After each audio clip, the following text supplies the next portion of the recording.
বংশ পরম্পরা। আমি মাসুম বাখতিয়ারি এই যে টিনের চালায় মাইকটা পাবো, এটা একটা মিরাকেল ব্যাপার।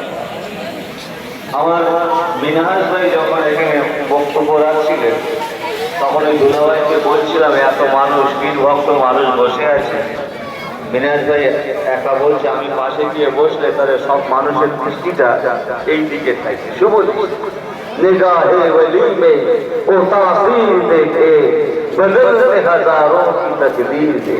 जय बोलो सोहन। तो আমার মিরাজ ভাই দোয়া করবেন, তোমার মেহেরাবাদ তিনি আসবেন। তো আমার ভাইরা সকলে মহব্বতের ভালোবাসারই ভালোবাসাটা সেই পূর্বপুরুষ থেকে মুজাহিদুল জামান দাদা হুজুর রহমাতুল্লাহ আলাইহি যখন তিনি এখানে বক্তব্য রাখতেন তার খোলাফাগণ তার পাশে বসে থাকতেন, তার ভাইয়ে দিতেন।